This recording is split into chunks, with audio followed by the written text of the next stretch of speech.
शांति।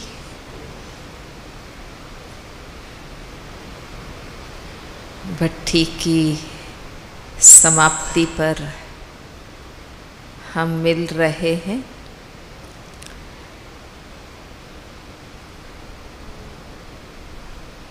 पर आप सभी हम शरीक समर्पित भाइयों से मिलना भी बहुत अच्छा लगता है।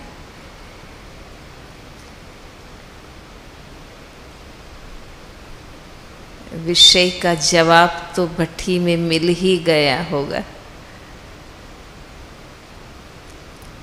बल्कि बाबा के बच्चे बने, ज्ञानी तू आत्मा हम बने,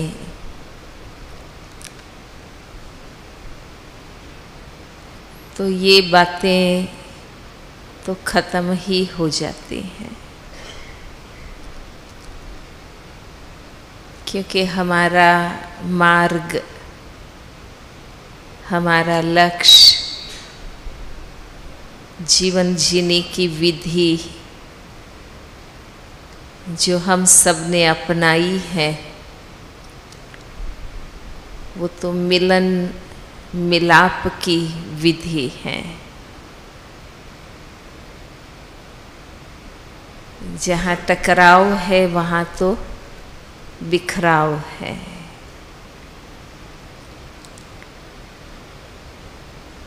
विकास तो मिल के चलने में ही है।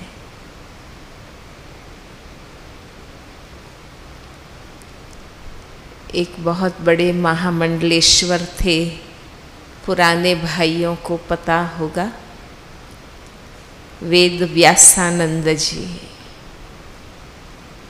जो बहुत ही यज्ञ के विपरीत विरुद्ध में रहे और सदा हम लोगों से विपरीत प्रवृत्ति करते रहे। कुंभ मेलों में हमारे सामने ही स्टॉल उनका होता था और जो टॉपिक हम लेते थे उससे विपरीत टॉपिक पर वो बात करते थे। मतलब बहुत नुकसान पहुंचाने की प्रवृत्ति उनकी रही। पर जो बाबा ने हम बच्चों को सिखाया है, तो अपनी बहनें सदा मिलते रहे, निमंत्रण देते रहे, सम्मान देते रहे, तो आखिर झुक गए और मधुबन में जो प्रथम महामंडलेश्वर सम्मेलन था उसमें आए। उस समय तो फिर दादी को बहन बनाया, सभा में राखी बंधवाई। उसके बाद जब हम सेंटर में थे गुजरात में, उस शहर में उनका आना हुआ, तो हम लोग उनसे मिले और उनको निमंत्रण दिया कि आप मुलाकात लीजिए सेंटर की। तो उन्होंने कहा मैं तो सिर्फ मुलाकात नहीं लूँगा, मैं तो भोजन भी करूँगा। और जो वहाँ थे शहर के मुख्य तो उनको बोला कि इनका भोजन बहुत अच्छा होता है, और बोला क्या खिलाएंगे आप? मैंने कहा जो आपको पसंद हो।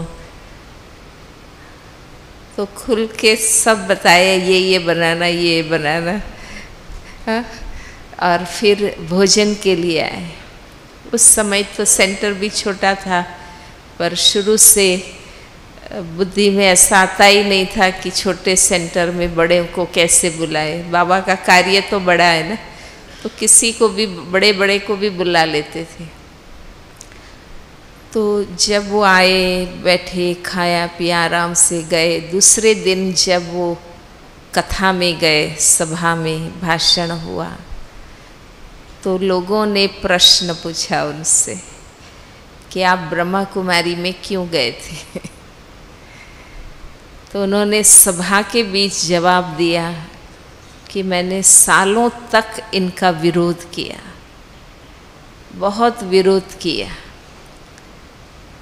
पर नुकसान मुझे ही हुआ कि हम तो विध्वंसात्मक नकारात्मक प्रवृत्ति करते रहे और इनकी तो देखते देखते जबरदस्त सेना तैयार हो गई। माना इनका तो विकास ही हुआ, इनकी संख्या इतनी बढ़ गई, हम तो विरोध में ही लगे रहे और ये तो बहुत बड़ी सेना बन गई। तो हमने निर्णय किया कि हमें मिलके चलना है। तो ये बात सत्य है कि भल बाबा का सत्य ज्ञान हम बच्चों के पास है। स्वयं बाबा हमारा बैकबोन है, पर हम जो निमित्त आत्माएं हैं, हमारा मिलके चलना, संगठित होकर चलना, वो बहुत ज़रूरी है। प्रैक्टिकल सफलता पाने में इसका भी बहुत महत्व है। ड्रामा का तो ये मूल सत्य है कि एक न मिले दूसरे से। ये वास्तविकता है ड्रामा की।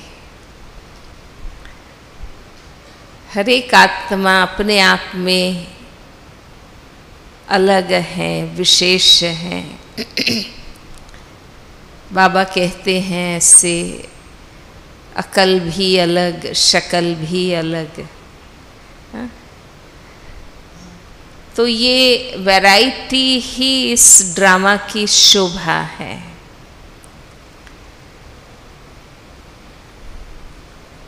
मनुष्य का स्वभाव है कि उनको विविधता ही पसंद आती है ना। एक ही प्रकार की पर्सनालिटी वाले हों तो भी मज़ा नहीं आता है ना। देखो सेंटर में 5-6 रहते हैं, सभी शांत शांत पर्सनालिटी हो तो भी मज़ा नहीं आता। उसमें कोई आनंद स्वरूप है तो मज़ा आता है, कोई ज्ञान स्वरूप है, कोई योग स्वरूप है, कोई सेवा स्वरूप है, तो कुल मिला के ही परफेक्ट काम होता है और उसमें आनंद भी आता है। तो एक इस बेसिक ट्रूथ को हमें स्वीकार करना है कि वैरायटी ही इस ड्रामा की मूल बात है और ये विविधता ही सौंदर्य है और उसमें ही आनंद आता है ना। जैसे गुलदस्ते में एक ही प्रकार के कलर के फूल हों तो इतना शोभा नहीं देता है, पर वैरायटी है, वैरायटी रूप है, रंग है, खुशबू है, तो अच्छा लगता है। किसको कोई पसंद आता, किसको कोई पसंद आता, पर वो शोभा देता है। ये वास्तविकता है हम सबके जीवन की, है ना। हम क्यों वैरायटी चीज़ें खाते हैं,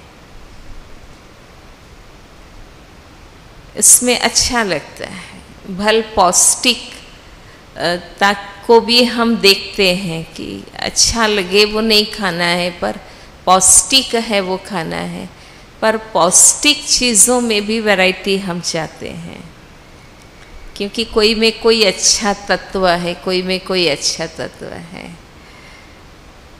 तो ये प्रैक्टिकल जीवन की वास्तविकता है। लेकिन दूसरी ओर ये भी अनुभव है कि वैरायटी स्वभाव संस्कार है, तो बातें भी आती है, टकराव भी होते हैं। दोनों चीज़ें वास्तविक है। आप देखिए, वो भी वास्तविक है कि वैरायटी ही अच्छी लगती है, पर दूसरी ओर ये भी है कि वैरायटी में ही क्लैश भी होते हैं। तो अपनी स्थिति हमें उसके बीच कैसे रखनी है, मुझे कैसे चलना है।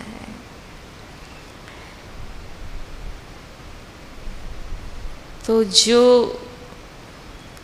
आप खुद भी इस विषय पर सोचते होंगे और हम भी जिस रीति से चलते हैं। तो सबसे पहली बात तो ये है कि हम बाबा के बने हैं, आध्यात्मिक बने हैं, योगी बने हैं। तो योगी का प्रथम लक्षण कहो, आध्यात्मिक व्यक्ति की प्रथम विशेषता ही ये है या होनी चाहिए कि उससे अपनी उन्नति में ज़्यादा इंटरेस्ट होना चाहिए, माना या फोकस होना चाहिए वो। क्योंकि इसमें अंतर्मुखता आती है, आध्यात्मिकता तो अंतर्मुखता सिखाती है, स्वचिंतन स्वदर्शन सिखाती है। तो हमें खुद पर केंद्रित रहना है। जैसे फर्स्ट क्लास जिसको पढ़ना है, भल क्लास में 50 विद्यार्थी है, 100 विद्यार्थी हैं और वैरायटी है, पढ़ना तो सबके साथ ही हैं, पर वो विद्यार्थी अपने आप पर केंद्रित रहता है। उसके आसपास जो वैरायटी स्टूडेंट्स है वो अलग अलग रीति से चल रहे हैं, पढ़ रहे हैं, कुछ ना कुछ कर रहे हैं, परंतु जिसको कुछ बनना है जीवन में, कुछ रिजल्ट लानी है, वो तो अपने आप में ही ज़्यादा फोकस रहता है। तो बाबा ने हमें निमित्त संगठन बना के दिया है और संगठन एक प्रकार से हमारी सुरक्षा भी है, एक सेफ्टी वॉल है, फेंसिंग है। हमारी आध्यात्मिकता की उसमें सुरक्षा होती है, क्योंकि यहाँ हर कोई ज्ञानी आत्मा है। तो थोड़ा भी ज्ञान से विपरीत हम चलते हैं या थोड़ा भी कुछ इम्बैलेंस हमारी पर्सनालिटी में है, इम्बैलेंस कोई भी प्रकार का हो सकता है कि कोई एक बात में हम ज़्यादा झुकते हैं, कोई एक व्यक्ति के प्रति ज़्यादा झुकते हैं, कुछ भी इम्बैलेंस है। तो चूँकि ये ज्ञानी आत्माओं का संगठन है, इसलिए तुरंत चूंचा होना शुरू हो जाता है ना, वाइब्रेशंस चलने शुरू हो जाते हैं, बातें चलना शुरू हो जाती हैं।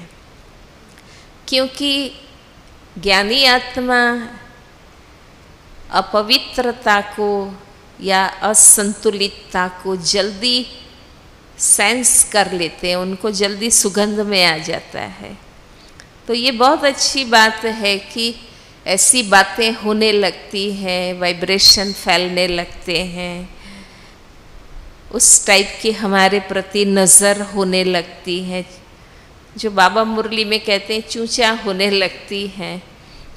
तो हमें सावधान होने का मौका मिलता है, हमें अपने आप में झांकने का मौका मिलता है।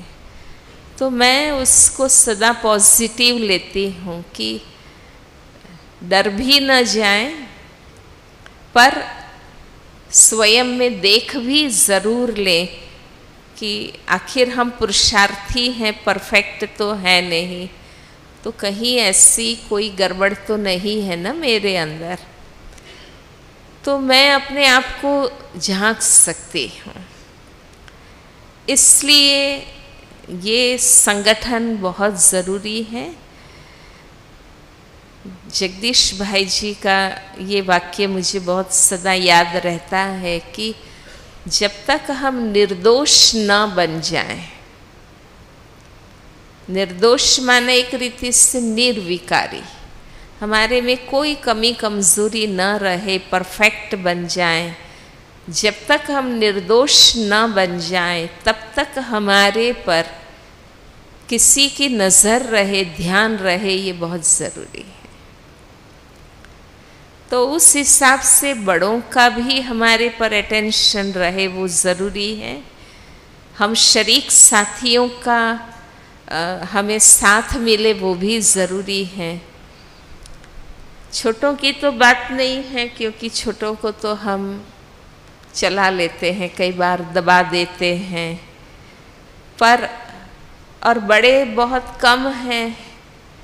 हमारे बड़े तो दिन प्रतिदिन कर्मातीत होते जा रहे हैं और बेहद परिवार बन गया है, सेवा भी बेहद की हो गई है, तो टाइम भी कम दे पाते हैं। और कुछ जो हैं वो भी कुछ बड़ी आयु पर पहुंच गए हैं, तो तबीयत की भी बातें हैं, बीमारियों की भी बातें हैं, तो बात बाकी जो रहती है वो हम शरीक की ही रहती है, कि जो हम साथ साथ रहते हैं।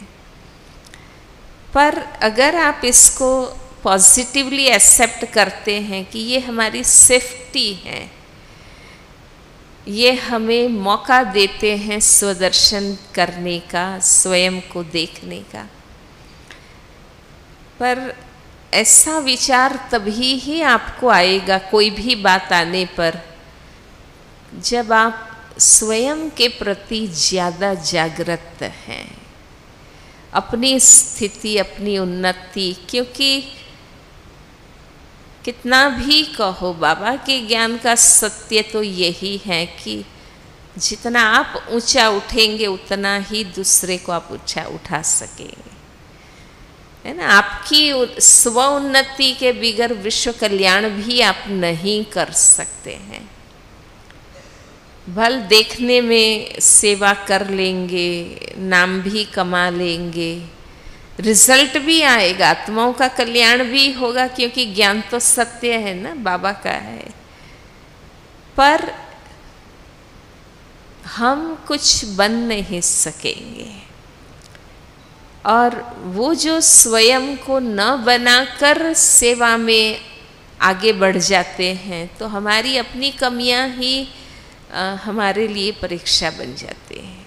कभी न कभी, आज नहीं कल, वो पेपर बन जाती है, क्योंकि वो चीज़ बाहर तो आ ही जाती है। तो हम आध्यात्मिक हैं, ये चीज़, क्योंकि हम आत्मा हैं, मीन्स हम आध्यात्मिक हैं। हम शरीर होते तो हम भौतिक कह सकते थे, पर हम तो है ही आत्मा, स्पिरिट, मीन्स हम स्पिरिचुअल हैं। तो ये चीज़ हमें इतनी अपने आप में जागृत रखनी है कि अपनी उन्नति, अपनी स्थिति ही महत्वपूर्ण है। अल्टीमेट तो वही मुझात्मा के साथ चलनी है, और लोगों को भी मेरे से वही अपेक्षा है ना। बहुत अच्छा बड़ा कारोबार दुनिया में भी लोग संभालते हैं, बहुत बड़ी कंपनी चलाते हैं, बहुत बड़े कारोबार चलाते हैं, बहुत अबजों का हिसाब रखते हैं, है ना, हजारों कर्मचारियों को मैनेज करते हैं। तो इस टाइप की अगर कोई विशेषता हमारे में है कि भी मैं अकाउंट संभालता हूँ, या मैं बहुत अच्छा ऑर्गेनाइज करता हूँ, मैनेज करता हूँ, स्पीच करता हूँ, बेशक वो बहुत अच्छी विशेषता है, पर हम समर्पित किस लक्ष्य से हुए हैं, बाबा खास किस लिए आए हैं, संगम युग स्पेशली किसके लिए है। संगम युग तो आत्मशुद्धि के लिए है, स्वयं की ऊंचाई के लिए हैं, कुछ अपनी रूहानी स्थिति बनाने के लिए हैं। स्पेशली संगम युग तो इसके लिए है। तो मेन मेरा पर्पस तो वो सिद्ध होना चाहिए। इसलिए जो स्वयं में स्थित है, स्मृति स्वरूप है, स्व उन्नति के प्रति फोकस है, तो उनको बाकी जो आसपास की स्वभाव संस्कार की ऊपर नीचाई, वैरायटी, पुरुषार्थ, नंबरवार बातें जो हैं उसमें उनको इंटरेस्ट नहीं रहता है, और उसके कारण वो चीज़ें उनको ज़्यादा माइंड भी नहीं होती है। हर कोई अपना अपना देखें, हर एक अपने जीवन का खुद मालिक है, हर कोई खुद सोचे अपने आप का। और बेस्ट वे भी यही है कि खुद एग्जाम्पल बने, जिसको सीखना है वो अपने आप हमें देख के सीखेंगे, तो ये बातें अपने आप कम हो जाती है। जितना हम, आज भी बाबा ने कहा कि अगर सेवा में बाहर मुक्ता है तो कमाल के बजाय आप धमाल करते हैं, आज बाबा ने कहा ना। और बाहर मुक्ता माना स्व के अलावा औरों के प्रति ध्यान देना, वही बाहर मुक्ता है। फिर वो ज्ञानी आत्माएं हैं या ज्ञानी है, वो तो बात ही नहीं है ना। मुझे स्व से, स्व के अलावा बाकी जो कुछ है वो तो पर है। मैं और बाबा, बस इसके अलावा तो वो सारी बहिर्मुक्ता है। बाबा कहते हैं ना, ज्ञान का चिंतन नहीं करते हैं, ज्ञानियों का चिंतन करते रहते हैं कि फलाना ज्ञानी ऐसा है, फलाना ज्ञानी ऐसा है। तो ये बाहर मुक्ता ही है ये सब चीज़ें। और आप देखेंगे कि अगर हमारी दिन भर में इस प्रकार की प्रवृत्ति रहती है तो योग में भी मुझे नहीं लगता है कि वो अपने आप को समेट सकते हो, एकाग्रता से बैठ सकते हो, क्योंकि दिन भर दूसरों के प्रति हमारा ध्यान जाता है। दूसरी बात, तो सबसे पहली बात यह है कि हम आध्यात्मिक हैं, और आध्यात्मिकता का प्रथम पाठ है अंतर्मुक्ता, स्वयं पर ध्यान देना, अपनी स्थिति बनाना। तो ये बातें कम माइंड होगी, हम उसमें ज़्यादा जाएंगे नहीं, और हमारी एनर्जी वेस्ट नहीं होगी।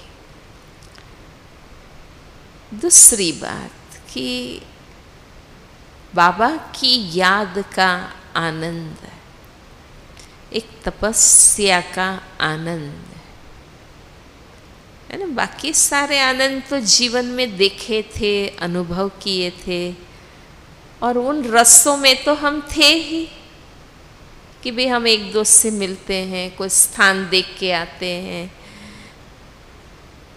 इस प्रकार का आनंद, अच्छा भोजन खाते हैं, पिकनिक करते हैं। ये तो हम ऑलरेडी अज्ञान काल में भी उस प्रकार का आनंद जीवन में ले ही रहे थे, है ना। संगम युग में कौन सा आनंद गाया हुआ है? आत्मानंद, परमानंद, अतीन्द्रिय आनंद, है ना। संगम युग या आध्यात्मिक जीवन का आनंद तो ये गाया हुआ है। तो मुझे यहाँ बाबा की याद का आनंद अगर है, या मुझे उसका अट्रैक्शन है, तो जो बाबा की याद का आनंद अनुभव करता है, अपने शुद्ध स्वरूप का आनंद अनुभव करता है, न्यारा बनने का जो आनंद अनुभव करता है, ऊपर उठने का जो आनंद अनुभव करता है, उससे और इच्छाएं अपने आप कम हो जाती हैं। जिन इच्छाओं के कारण टकराव में हम आते हैं, फिर वो मान शान की इच्छा हो, पद प्रतिष्ठा की इच्छा हो, खुद के प्रत्यक्षता की इच्छा हो, है ना। कई बार बाबा को प्रत्यक्ष करने का लक्ष्य एक तरफ रह जाता है ना। मैं प्रत्यक्ष होना चाहिए। आज भी बाबा ने कहा ना मुरली में कि मैंने किया ये आने से ही कमजोर पड़ जाते हैं, जबकि बीज ज्ञान का सत्य है, पर मैंपन आने से वो फल फिर नहीं मिलता है। तो ये जो इच्छाएं होती है वो इसलिए होती है कि हमने ये ऊंचा सुख पाया नहीं है, अनुभव नहीं किया है। एक की याद में रहने का, एकाग्र होने का, कंप्लीट सबसे डिटैच होने का, न्यारा बनने का, इसका आनंद। शुरू में जब दादी हम लोगों को बताती थी कि हम घंटों इस संकल्प में बैठे रहते थे कि मैं शुद्ध आत्मा हूँ, तो मुझे होता था कि इसमें क्या आनंद आता होगा, मैं शुद्ध आत्मा। भी बाबा से रूरियान में भी चलो कुछ आनंद आता है, इसमें क्या आनंद आता होगा। पर जैसे जैसे मैं अनुभव करती हूँ कि हम आत्माएं जितने शुद्ध बनते जाते हैं, सचमुच आत्मा की शुद्ध स्थिति में आनंद है। और तब मुझे ये सत्य समझ में आता है कि जैसे कहते हैं ना कि एक छोटा बच्चा रोज बहुत बार आनंद में खुश रहता है। स्टडी तो ये कहती है कि वो दिन में 400 बार मुस्कुराता है, खुशी में रहे, क्योंकि निर्दोष है ना, प्रपंच नहीं है, तो आनंद है। तो हम आत्माओं में से भी जितनी ये चीजें नहीं होंगी और हम शुद्ध बनते जाते हैं। ब्रह्मचर्य से शुरू हुए हैं, पर अंश वंश खत्म करना है, संपूर्ण निर्विकारी बनने की हमारी यात्रा है। जितना परसेंटेज अंदर की शुद्धि का बढ़ता है, और वो आनंद, अतीन्द्रिय आनंद, ईश्वरीय आनंद, परमानंद, कितने सुंदर सुंदर भक्ति में शब्द हैं, सन्यासियों के नाम हैं। तो वो अनुभव करने के बाद फिर और इच्छाएं कम हो जाती हैं। जिन इच्छाओं के कारण हमें प्रपंच करने पड़ते हैं, छल कपट करने पड़ते हैं, टकराव में आना पड़ता है, वो चीज़ें फिर हम करेंगे ही नहीं, हमें अच्छी ही नहीं लगी। हमने एक बार सोचा कि ये तो वंडर है कि है सन्यासी और नाम आनंद के ही है सारे, है ना, ब्रह्मानंद, स्वरूपानंद, निजानंद, निष्कुलानंद, परमानंद, शिवानंद, चिन्मयानंद। मैंने कहा है सन्यासी जिनको ड्राई लोग समझते, और नाम सारे आनंद के हैं। हम लोगों का क्या रिजल्ट है कि जो हमने संन्यास किया है, वैराग्य लिया है, त्याग की जीवन अपनाई है।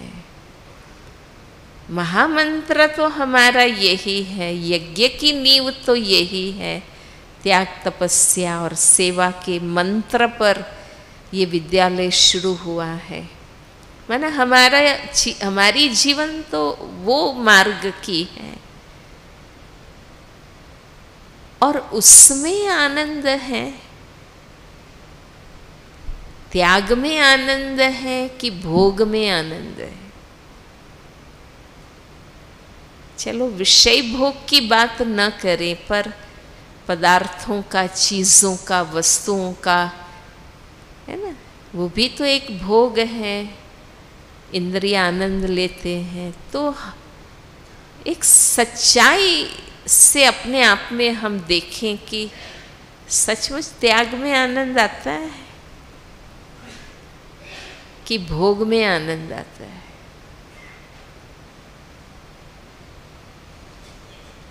माने ये स्वदर्शन मुझे करना है। तपस्या में आनंद आता है या ऐसे ही कॉमन स्टेज में आनंद आता है? मुझे स्मृति स्वरूप रहने में आनंद है कि वो स्थिति में टेंशन लगता है, अच्छा मज़ा नहीं आता है। ऐसे नॉर्मल स्टेज में घूमना करना आनंद आता है। सेवा में आनंद है या सिर्फ मैनेज करने में आनंद है कि तुम ये करो ये करो ये करो, उसमें आनंद है। माने ये स्वदर्शन की बात है। पर अगर मुझे बाबा में आनंद है, स्व में आनंद है, शुद्ध स्वरूप में आनंद है, तो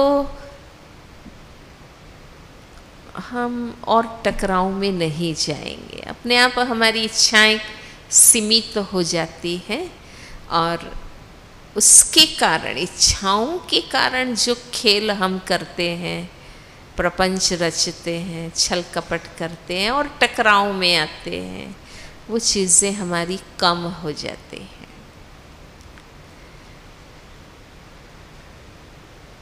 तीसरी बात कि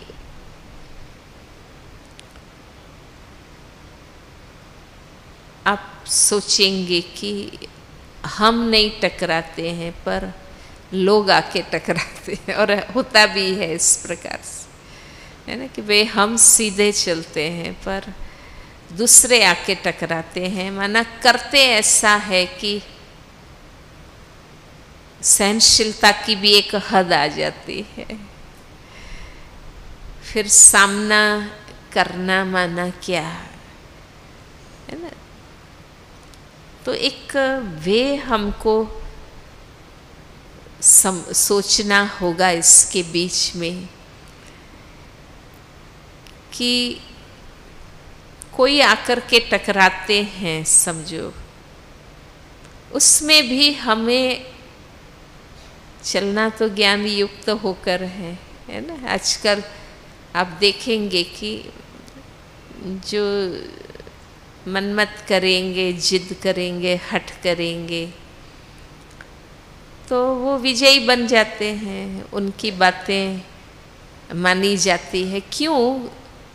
क्योंकि यज्ञ ने, दादियों ने, बड़ों ने और हम सब ने भी, है ना, ये नियम, मर्यादा, संयम, आचार संहिता जीवन के लिए अपनाई है कि हम इस डिसिप्लिन में चलेंगे। हम कहते हैं ना कि आध्यात्मिक बुद्धि हर समस्या का समाधान है, तो हमारा प्रयास तो वही रहेगा कि हम समझ से, शांति से, प्रेम से हम चलें। पर कोई गलत रास्ता लेता है और अपने हठ, जिद, अहम, गुस्सा, झगड़ा, मनमत के आधार पर वो सफल भी हो जाता है, समझो। क्योंकि बाकी जो सेंसिबल आत्माएं हैं वो तो ऐसा मार्ग लेंगे नहीं, है ना। अगर हमें लड़ाई झगड़ा करके ही चीज़ मनवानी है, जीतनी है, तो वो तो हम वापस कलयुगी ही बन गए ना। हम कौन से ज्ञानी रहे? संगम युग में होते हुए भी, है ना, अज्ञानी का ही रोल हम प्ले कर रहे हैं। तो वहाँ मुझे अपने आप से बात करनी होगी कि मुझे नियम मर्यादा तोड़ के कलयुगी रीति विधि से चीज़ें चाहिए, या मुझे जो बाबा ने सिखाया है वो करना है। क्योंकि अगर बाबा से वो आत्मा लेसन नहीं सीखी है तभी तो वो ऐसा कर रही है, और जो बाबा से नहीं सीखे हैं उनको ड्रामा तो सिखाएगा, आज नहीं कल, अभी नहीं तो अंत में, बाद में। समय तो आएगा हर आत्मा के लिए, क्योंकि सत्य तो सीखना ही पड़ेगा। ड्रामा सत्य की ओर बढ़ रहा है, सतयुग की ओर चेंज हो रहा है। तो उस समय ठीक है, हम वो भी छोड़ देते हैं, हम अपना सत्य बता देते हैं, बाकी मानना न मानना आप निमित्त हैं या ऑथराइज्ड हैं या आप अथॉरिटी ले लेते हैं, तो ठीक है, हम उस चीज़ का भी त्याग कर देते हैं। पर मैंने देखा है कि वो मोमेंट ज़रूर आती है कि उस आत्मा को गलत किए हुए का रिजल्ट ज़रूर मिलेगा। हमें थोड़ा सा धीरज रखना है।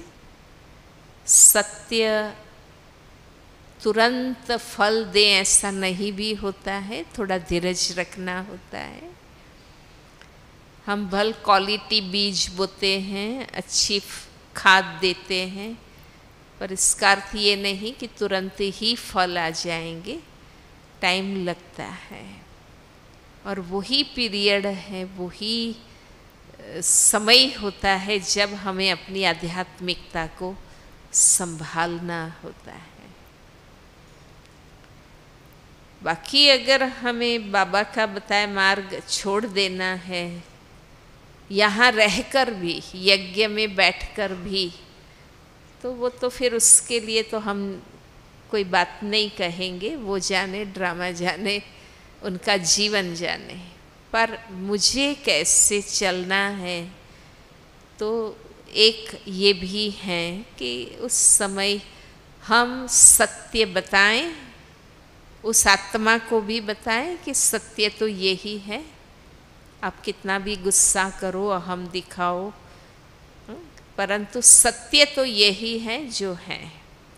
बाकी आप नहीं मानते हैं, वो आप जानते हैं। तो हम अपना बचाव कर सकते हैं, और बचाव का मतलब ही है कि मुझे अपनी जीवन की धारणा बना के रखनी है ना। एक है प्रिवेंशन, मैं चलूं ऐसे कि टकराव हो नहीं, ये है प्रिवेंशन मेथड, कि कम से कम बातें ऐसी आए कि कुछ बहस करना पड़े या ज़्यादा हमें बोलना पड़े, बातें करना पड़े। तो वो प्रिवेंशन मेथड, जैसे कहते हैं ना, वे लाइफस्टाइल ऐसी हो कि कम से कम बीमारियां आए, हम खाएं ऐसा, जिएं ऐसा, चलें ऐसा, और बीमारियों को निमंत्रण दें और फिर दवाई करें, दोनों में टाइम वेस्ट है। तो बाबा ने तो हमें पहली मेथड सिखाई है कि हम चलें ऐसे संगठन में, सेवा में, सेंटर में, क्योंकि 2 रहे कि 4 रहे बातें तो है ही, बातें तो है ही, क्योंकि हम वैरायटी है ना, और वैरायटी नेगेटिविटी में वैरायटी है। मेरे में कुछ कमी है, आप में कुछ कमी है। सतयुग में भी वैरायटी होंगी, पर पॉजिटिविटी में वैरायटी होंगी, अच्छाई में वैरायटी होंगी, सौंदर्य में वैरायटी होंगी। हर एक के चेहरे अलग अलग होंगे, पर हर कोई सुंदर होगा, है ना। तो ऐसी दुनिया हम बना रहे हैं, आप सोचो।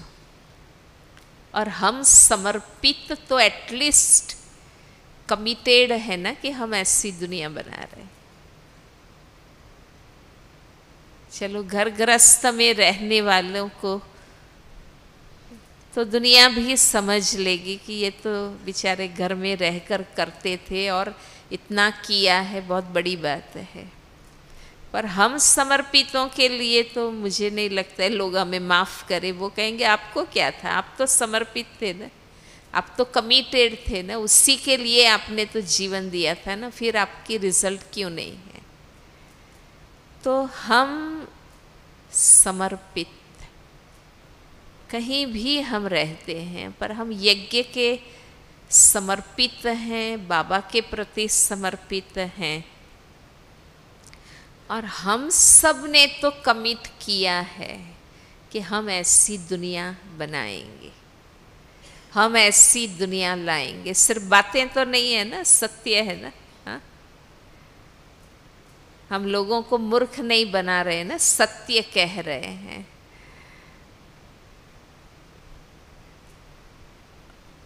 तो हम कमिटेड हैं कि हम ऐसी दुनिया लाएंगे।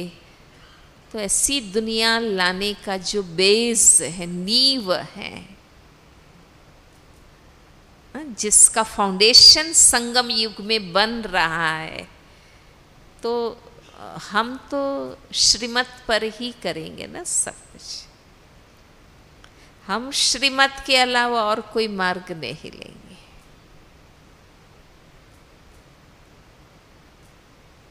और बाबा सदा कहते हैं तुम श्रीमत पर भारत को स्वर्ग बनाते, है ना। श्रीमत पर तुम सेवा करो, श्रीमत पर पुरुषार्थ करो। पुरुषार्थ भी मनमत वाला नहीं, सेवा भी मनमत वाली नहीं। अपनी मनमत पर तो दुनिया में बहुत पवित्र रहे हैं, पर महत्व तो संगम युग में भगवान के कहने अनुसार, और जैसा भगवान कहते हैं ऐसा बनना, चलना, करना। तो उस परिस्थिति में भी भल आप सत्य है, आपका दोष भी नहीं है ना, फिर भी उस समय हम सत्य बताएंगे ज़रूर। पर अगर नहीं माना जाता है तो हम श्रीमत के मार्ग पर ही रहेंगे। हम कलियुगी रीति नीति नहीं अपनाएंगे। भल हम उस समय पराजित भी हो जाएं, छोटे भी हो जाएं, हमारा शायद कोई पावर पोजीशन भी चला जाए, कोई बात नहीं। पर मुझे तो श्रीमत छोड़ के कोई मार्ग नहीं लेना है।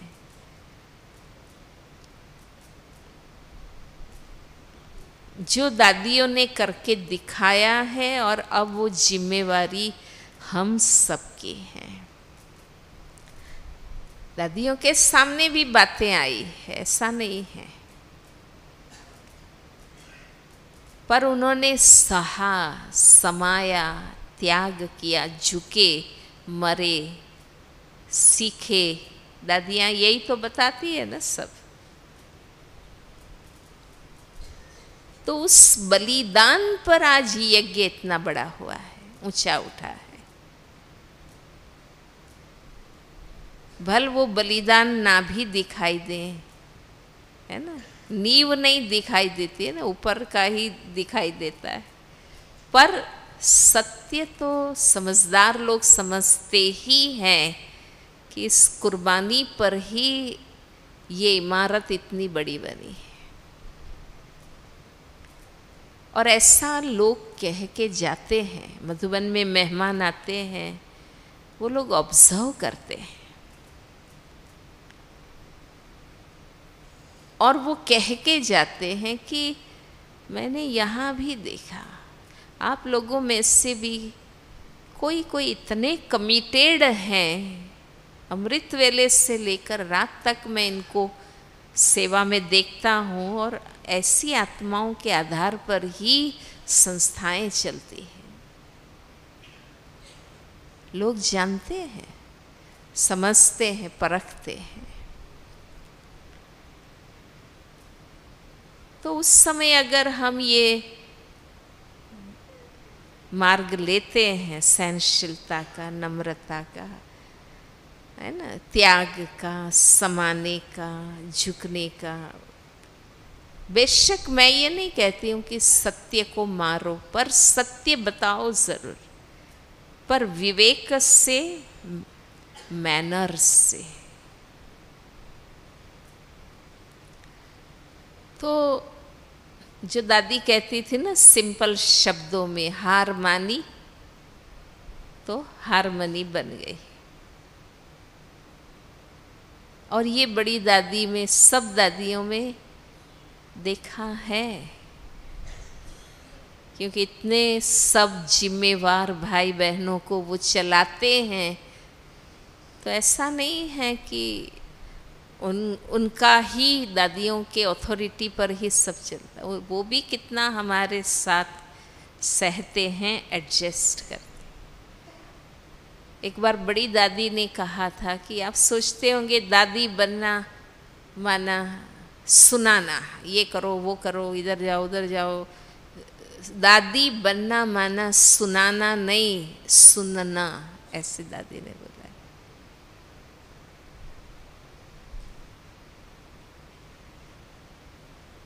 तो हमारे बड़ों ने यही किया, और हमारा भी यही निर्णय है कि हम ऐसे ही चलेंगे, ऐसे ही करेंगे, क्योंकि अल्टीमेट जो सत्य है वो ही हमें प्रकट करना है, बाबा ने जो सिखाया है।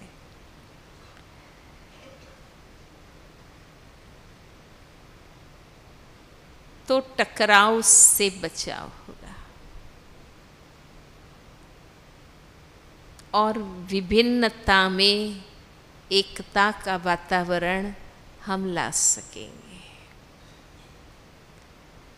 हम छोटे से छोटी सेवा कभी छोटी होती नहीं है, सेवा कभी छोटी होती नहीं, सेवा ही है। पर समझो एक कार्य है जो सबको आता है, कई कार्य है जिसमें बहुत कोई बुद्धि लगानी नहीं होती है, कोई कार्य सेवा के ऐसे हैं जिसमें विशेषता चाहिए, बौद्धिकता चाहिए, है ना, वो योग्यता चाहिए।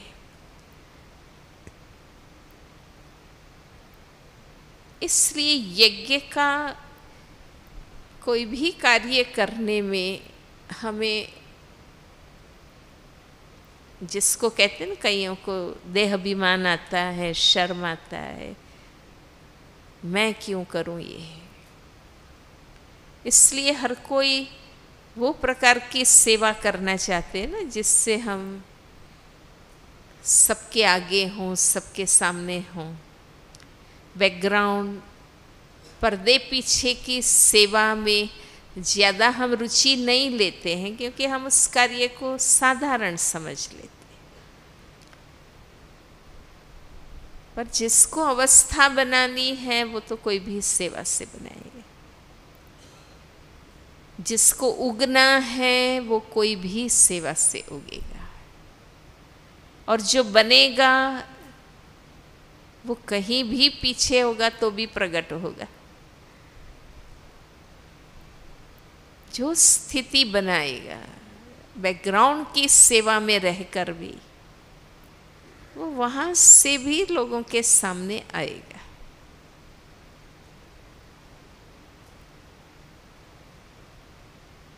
और मैं आगे आगे ही हूँ, पर दम नहीं है मेरे में आध्यात्मिक, तो वो भी लोग परखते हैं, मतलब से ज़रूर मान देंगे हमें, पर समझते भी हैं कि उसमें आध्यात्मिकता कुछ है नहीं। जैसे भक्ति में आपने देखा होगा कि बहुत बड़े बड़े मंदिर हैं, मेन रोड पर हैं, पर लोग इतने नहीं जाते हैं। पर कोई गली में मंदिर है पर प्राचीन है, चमत्कारी है, तो वहाँ भीड़ होती है। मुख्य बात है चमत्कारी बनना। मंदिर छोटा है या बड़ा है, मेन रोड पर है कि गली में है, वो महत्वपूर्ण नहीं है। देवी या देवता चमत्कारी कितना है, हमारे में वो आध्यात्मिक शक्ति कितनी है। हम चेहरे से अनुभव करा सकते हैं, दृष्टि से शक्ति दे सकते हैं, हम वैरायटी में एक रस रह सकते हैं, हम वैरायटी में नकारात्मक प्रभावों से मुक्त रह सकते हैं, हम याद की शक्ति का सहयोग अनुभव करा सकते हैं। अचीव तो ये करना है ना, शक्ति तो ये लानी है हमें अपने आप में कि हम आत्माओं को दे सके।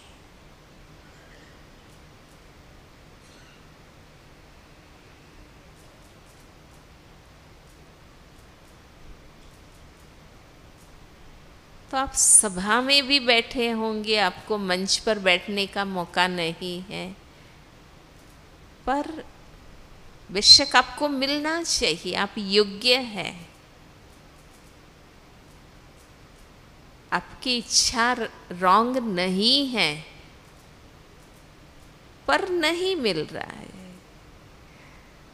ये भी वास्तविकता है। तो डिस्टर्ब होना है, आप कह सकते हैं, ऑफर कर सकते हैं, उसके बावजूद भी ना हो तो बाबा ने और तरीके बताए हैं ना, हम सभा में बैठ के भी बहुत अच्छा वाइब्रेशन दे सकते हैं। हम बाहर न जाके सेंटर में पीछे रह के भी बहुत अच्छी सेवा कर सकते। बाबा ने तो अब बताया है ना, मनसा करो, जीवन से करो, चलन से करो। माना मुझे हर हाल में मेरा कर्म ठीक रखना है, स्थिति रूहानी रखनी है, संबंध मुझे अच्छे बना के रखने हैं और सेवा भी करनी है।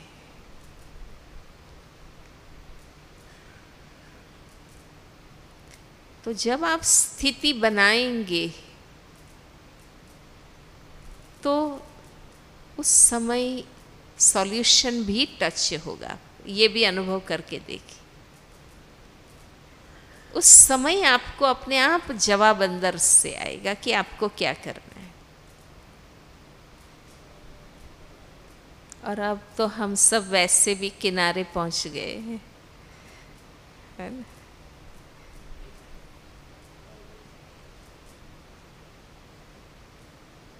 तो जो बाबा चाहते हैं वो रिजल्ट देने में हमें ज़्यादा एकाग्र होना है और बातों से न्यारा और प्यारा। ओम शांति।